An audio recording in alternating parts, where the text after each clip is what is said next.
Hey everybody, this is Logan from On The Fly Detailing. Thanks for checking out this video. If you like it, if you want to see more of it, please feel free to comment or like or even subscribe to these videos. This is something new for us that we just recently started doing, mainly just because of the amount of time that we kind of have on our hands to be able to go through and work out some of these videos, try and figure out what we're good at, what we're not good at when it comes to creating content. And, you know, our guys are real busy out there, but the paint correction stuff slowed down for me just a little bit as we go out and look for a new shop in our area, which has proven to be a little bit more difficult than I think we thought it was going to be. So today I wanted to, take this time to kind of come to you guys with something that you don't really see that much out there. I don't think, at least not that I've searched for, but it's really around the premise of that you see a lot of these videos and a lot of these professional detailers like us that work in pristine environments, very clean. There's not a drop of dust on the ground when you're doing paint correction. And of course, that's what the perfect environment is in, and that we always want to be in and we prefer to be in. But not everybody has access to those type of facilities or that type of cleanliness. Now, normally, my garage back here is completely spotless, but we've been having some work done inside the house that we just couldn't put off because it was damaging. It's a long story, but it was just something we couldn't put off. So we had to move a lot of stuff out here, and in between me moving a lot of stuff out here, I had to move a lot of stuff around out of the vans in here because, like I said, we're not using the same shop that we were using. Just wasn't big enough for us, so we kind of moved out, and one of the places that we looked at just unfortunately ended up not working out. They didn't want to do some of the drainage and things that we wanted to do, and we didn't want to have to be actually washing the vehicles outside. So we're still looking out there. I do have another garage that's not here that I'm doing most of the paint correction out of until I get this one back to where it was over the next week and get working again, out of here for some of our more reoccurring customers. But again, today is really about, we want to take advantage of the fact that we're in, a unique situation. And one of our customers that we work with a lot actually had an interesting situation where her husband was driving to Lowe's and actually ran into one of those like no parking posts and got a bunch of paint transfer all over the side of the car, a bunch of red paint all over it. And instead of calling us first, her husband actually went at it with these SOS pads, which is stealable. So as you can imagine, not something that you really want to put on your paint. Surprisingly enough, or not really surprising, because you figure it would, it actually did get the paint transfer off of the car, but left some pretty gnarly scratches, which you'll see here in a little bit. So again, I just, I wanted to be able to take this time to, we were working out of our driveway, or I was working out of the driveway, and I want people who are just getting started into this, who maybe are nervous that they don't have the perfect conditions and they don't have the perfect setup or the perfect tools, that just aren't getting the confidence to go out and try this themselves. Because of course, we want you guys to call us. We want everyone to come to us and ask us for our help, but it's just not always necessary, right? And for us to do one small section of a car, will we do it? Of course, but of course we want to do kind of like full detail, full compound, full correction, polishing, ceramic coatings, all of that, right? So this was a really good opportunity for me to take a specific use case on this self-inflicted wound to the paint and really kind of just work it outside. It was high winds. It had just rained, but I think you'll see, when we were done, it came out just as good as it would have came out if I was doing it in my disaster of a garage right now or the other clean garage. So again, if you guys take anything away from this, hopefully it's just a little bit more confidence that you can do this yourself. Would I suggest doing an entire vehicle yourself, or maybe a severely swirled or damaged vehicle? Probably not. But if you have, run into something and have a little bit of an issue, then take that opportunity to test it. See if you can do it. Try it out. See what happens. Worst case, you make it a little bit worse, and then you call us and we'll fix it for you. So again, that's really what we wanted to show today. Just kind of give you a little bit more confidence, maybe, I guess is the best way to put it.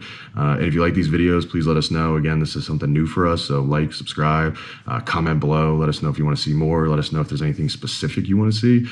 Because this is new for us, we're pretty much taking any and all requests at the moment. So feel free to ask us anything, and we will definitely respond to all the comments because we don't obviously have a lot of people right now. And even when we get a lot of people, hopefully we'll definitely make sure that we respond to all of them. So again, I appreciate you checking it out. Hopefully you find this informational, and let us know if there's anything specific you want to see. Enjoy the video.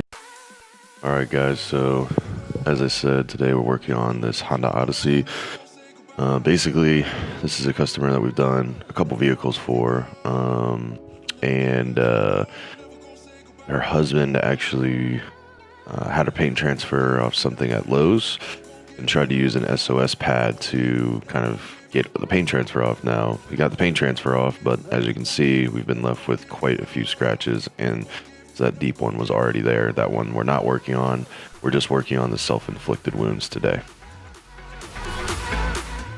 So we've actually gone ahead and already washed this vehicle, but I went over on this side and kind of redid this panel. Now we're going to start the decontamination process, and beginning that, we're going to start with an Iron X, which is the iron remover, and basically just going to spray this all over the area that we're working on first, and then we'll kind of see it as it works. You'll start seeing that purple tint come out, the liquid start turning purple, and that's just the product doing what it's supposed to do, which is pulling out some of those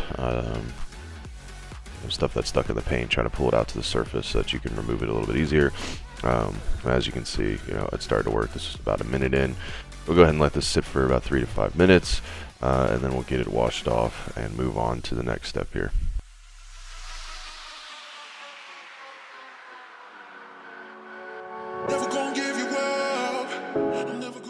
Now, as we continue to move on, we're going to go ahead and start the clay bar process. For this, I'm using the fine abrasive soft bar clay from AM Details. This was a new one that we already kind of broke up. One of the things that I like to do before really doing anything else is taking some of this clay lube here, spray it in, because you don't want it to dry out as it sits in that package. Just makes your life a little bit easier as you move forward and continue to do more and more vehicles. Here you can see this is the clay that we already ripped off, just kind of pancaking it out, trying to get it as smooth as we can, so that we can put it on the paint and get it worked in a little bit easier. So, I mean, there's really a couple different ways that you can do this. Again, using clay lube, but you can use soapy water. You can really use anything for this as long as it provides some sort of lubrication. This is probably a more expensive route, but I actually just had some in the garage, so figured why not go ahead and use it. So again, spray down the panel, spray some little bit on the clay itself just to get lubricated, and then you just kind of start rubbing it in here. Now, the trick for this process is really not to put too much pressure on. You're really just trying to move in small, short, very quick patterns, and just make sure that you're getting, all over the panel, getting every area, because it's just going to make your life a lot easier when it comes to using the compounded polish. For one, you're not going to get that kind of where the polisher will stall out or get stuck on anything that's on the paint.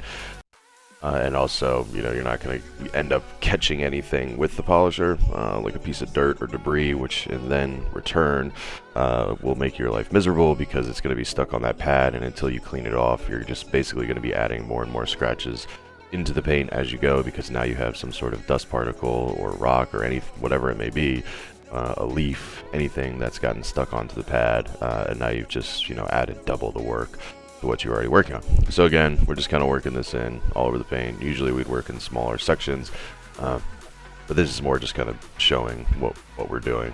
And of course, we're not even doing the whole panel. We're really just working on the areas where the scratches are, and that was what was agreed on with the customer. So as you can see here, quite a bit of debris and stuff that we were able to pull off of that even after a full wash, Iron X removal. So the clay bar definitely helps in that process. So now that we've finished with the iron removal and the clay bar, all the areas that we're working on, just kind of doing one quick once over here just to make sure we didn't miss anything. Again, we are working outside just for the purpose of this video to kind of give you, again, that proof that anybody can do this in really any condition as long as you take the proper steps necessary. So again, just checking over, just trying to figure out where I want to start, how I want to do it. And similar to the clay rub, we are using Geon panel prep for this last piece here, which is just preparing the surface for the polish and the compound we're going to use. So again, as anything else, there's many different ways you can do this. Two of the top ones being just spray it directly onto the towel and work it into the paint, but because I have so much of this and I'm only working in a small area, I just sprayed it directly on the area we're working. Just gently work it in and remove it off the paint. That'll kind of help lift up any of the previous waxes and polishes that could be on there. I know that we have polished and waxed this vehicle before, so just going through one last time and making sure that we lift anything up so that when we start with the polisher, we're going to get the best results that we can given the surface that we're working on. And my battery in my other camera just died, so here we go with the new one. So for the cutting process, we're going to use this Lake Country MF525 cut pad with the blue backing. Really like these pads. Aggressive but not too aggressive. And then for the compound, we're going to use the Meguiar's D300 correction compound, which I've actually really liked working with. It's super solid product, doesn't dust too much, and makes life really easy for some of these like smaller scratches. So moving on, basically just gonna get the pad prepped here. I'm gonna pour some of the compound directly onto it. More than that, but my camera's gonna cut out. So we're gonna put a bunch in there, spread it all around, make sure we get the full coverage on that pad. And working with these Hondas, they generally have pretty soft paint, so it doesn't take too much to really kind of get these swirls and stuff out and these scratches, but we do want to be careful again because it is soft paint. So I'm not going to go too aggressive on this. I'm going to start off with like a little test area here and then the 50-50 shot, of course, and really just kind of do like a test pass here and just see how much we can remove with going maybe a little bit lower speed. I think I'm at 5, but usually I like to work at like 5.5, even close to 6 sometimes. And then it's funny because, as you can see, brand new pad where some of those fibers are kind of spraying off there. But again, we're just going to work this in this section. This was one of the worst sections with these scratches. So I'm going to see what we set up here with this pad compound combo. Is this going to be enough to kind of work through that soft paint of that Honda?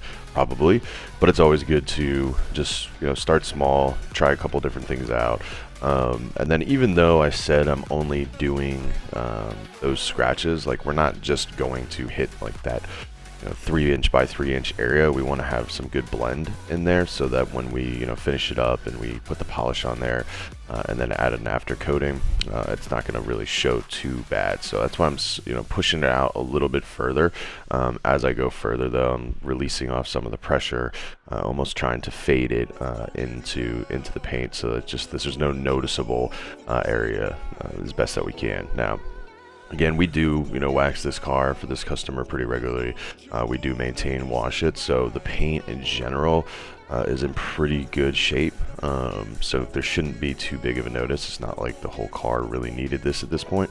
So it shouldn't be too difficult to really kind of just blend this in so that it's not obvious that just these couple small sections were worked on. And of course we did discuss that with our customer to make sure that they understood, hey, normally we would do this entire panel, but budgets and everything come into play, and this of course wasn't something that they were planning on having to do. So we worked with them, and we're going to do the best that we can to kind of make sure that it looks the way that we want it to, without compromising the rest of the vehicle. So we're just going to go ahead and kind of work this in here. And again, this was the first pass, so we'll take the towel, microfiber towel, wipe it down, and get a good look at it and see how we did. Normally I would throw some of the prep on there too and remove it, but I kind of have a feeling of how this is going to work. And again, I know some of you are going to see back there the stuff sitting on the ground. To repeat myself, we are having some work done in our house today, so my garage is to kind of take it over. So I figured it'd be a good opportunity for us to kind of go through this and show you that anybody can do this under any circumstances. Just got to take the right precautions in doing it. So again, that was probably the worst spot. You can see a little bit of that haze just from the compound, but the scratches are completely gone. That was in one small pass, so obviously we knew from the beginning that these scratches weren't real deep, and we do have that soft Honda paint, so it's pretty easy to get out. And then you can see again with that tape line up here, from the spot that we did on the left to the spot that we haven't done. That was another thing I wanted to check on, and part of the reason why I put the tape there is because I want to make sure that there's not going to be any type of drastic difference in just doing kind of spot polishing, for lack of a better way of putting it. So I know I'm happy with what we have here, so I'm going to go ahead and keep moving on to the rest of the car, and we'll see how it turns out. So I don't know if it's the D300 or if it's the Lake Country pad, but they tend to get real tacky quickly.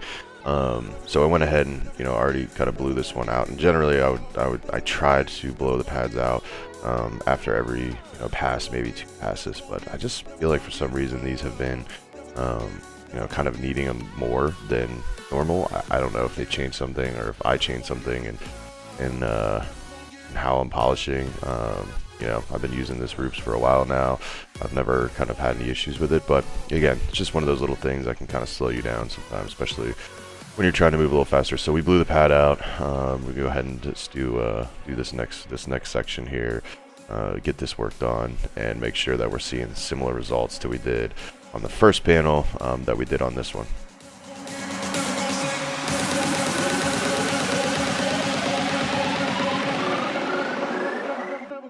And as we get started here, you know, this scratch up here drives me crazy, but again, it's very deep, and you have to make sure that you set the expectations with your customers. You know, we've known these people for a really long time. We like them, consider them friends, but just as owning a business, we want to do as much as we can to help our customers out, especially the ones that we're close to. But what you'll find, especially when we started out, is we were always kind of trying to chase perfection. We were always trying to make sure that we did everything that we could for every single vehicle. And as nice as that sounds, when you run and operate a business, it's just not a very good business decision, right? You have to make sure that you're setting those expectations up front and clearly setting those expectations. You know, so what we do is we create a document that outlines every single thing we're going to do. We add pictures into that document. We take befores, we take afters.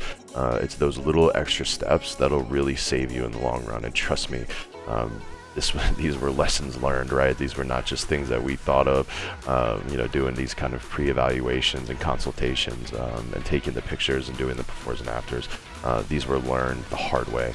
And as you continue to grow and do more and more vehicles and get a social media presence and Yelp and Google and all that stuff, for companies like ours and industries like ours, it can take one bad review and you could lose hundreds, if not thousands of dollars. Or tens of 20 or hundreds of opportunities to work on somebody's vehicle, just one bad review. That may not even be justified, but because you didn't set the proper expectations up front, you know, maybe they got upset and decided they wanted to leave a bad review. So just, you know, again, as much as I sat here and stared at this and, you know, kept telling myself, oh, I can, you know, it would only take me a few extra minutes. Yeah, it's sometimes, is that the right thing to do? Sure, but you'll find in the long run it'll cause you more trouble, and it does help, because most of the time people really respect if you set those upfront expectations and you have a cost associated with everything that you're doing, because this is our time. Like, this is time, hours and hours and hours of our day that we spend away from our friends and families that we're working on these people's cars. So it's good to just make sure that you really relay the work you're going to do, the plan that you're going to do, the products you're going to use, you know, the average time that it takes, and then stay to that. Now, if you notice something that maybe you didn't notice when you were with the customer, I always kind of pick up the phone, give them a call, and say, look, you know, here, let's video chat for a second. I just want to bring something up. When we did our, you know, pre-walk around of the vehicle and our consultation, we missed this. I just want to make sure you're aware of it. I've documented it, but if you want, you know, we can go ahead and try and work on this. It'll be at this cost, or it's included with what you already paid, or, you know, do you want us to just pass on this for now? We can go back to it. So again, just a very long-winded way of saying, just make sure you set your expectations with your customers, whether you're a huge shop or a small shop just getting started out of the trunk of your car. Just one of the biggest pieces of advice I can give you is to set those expectations early and often with every single customer you work with. So we've gone ahead and wrapping up the compounding portion of this and getting ready to move over into the polish section. So just want to run through some things that we usually use. This is CarPro Essence. It's got a very high gloss and low cut to it, but we're not going to use that one today. And then usually the one that I actually use the most is Sonex Perfect Finish. I love this product. It's super glossy. It's got a pretty, you know, medium to high cut, which is nice. But since we don't really need any of that cut, you know, I'm not going to use that one today. I'm going to use one that I haven't used in a while that I used to use all the time, which is the Meguiar's 210 finishing polish.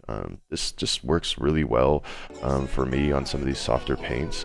I don't know why. I have a really difficult time with this on other paints, specifically black paint, but you can see it's got a super low cut, and it just really works well for these, you know, softer paint cars. So, you know, as with everything else, once we kind of finish up with what we just did, I like to kind of go through and just look at what we did. Now again, there's that scratch that I just can't stop looking at, but You know, I'm really happy with how the compound went. You can still see some of those little compound scratches and hazing, but that will get out here quick. So with the Meguiar's 210, we're going to use the Meguiar's foam finishing disc.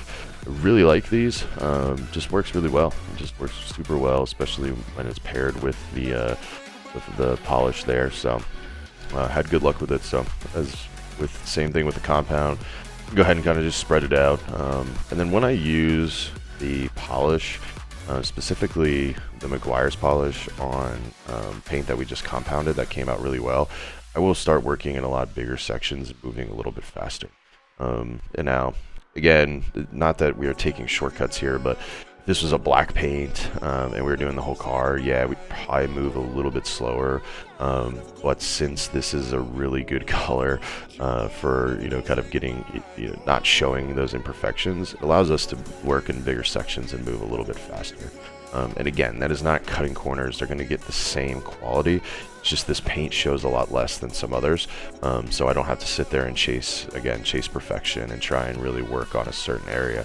But we will go around afterwards and make sure that, you know, we didn't miss anything. If there's something I don't like, then I'll hit it again. But just after one pass, I mean, you can just tell already. I mean, it looks great. Combo between the compound and polish just really did a good job here. There's that scratch again. I just can't let it go. But that's it. I mean, I'm really happy with how it turned out. Hopefully you guys are too. And thanks again for tuning in, and we'll see you next time.